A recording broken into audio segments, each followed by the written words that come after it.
Festival de solidarité, c'est un événement ouvert qui permet à des associations dans ces pays et dans ces pays cités de faire voir ce qu'elles savent faire le meilleur tout au long de l'année. C'est les 2 dernières semaines du mois de novembre en général.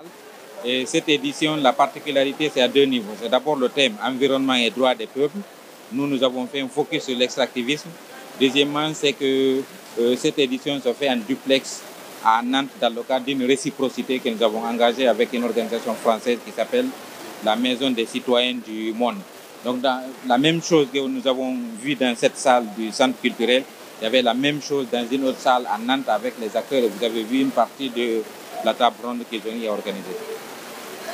L'idée, c'est de dire que, au-delà de ce qui est dit sur le kilomètre de minerais exportés, sur l'impact de l'exploitation minière dans le produit intérieur brut, dans le développement de la Guinée de façon générale, l'idée, c'est de montrer la face un peu cachée de l'exploitation minière. On est parti d'un séjour dans une zone minière. Les artistes que vous avez vus ont résidé dans une zone minière.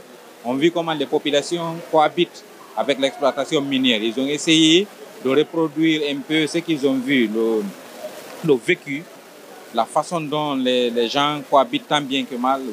Voyez-vous, c'est compliqué parce que cette fiction ne relate pas toute la réalité que les populations vivent dans ces communautés minières. Ce n'est pas évident de cohabiter avec l'exploitation minière, en fait. L'idée, donc, c'est de montrer comment les mines empiètent ici sur l'environnement et aussi sur les droits des peuples, notamment des peuples autochtones. Parce que ces populations avaient longtemps, des années, cohabité avec ces mines. Les compagnies minières viennent d'arriver, mais ces populations ont cohabité des années avec ces mines, tout en respectant l'environnement, la biodiversité et le vivant.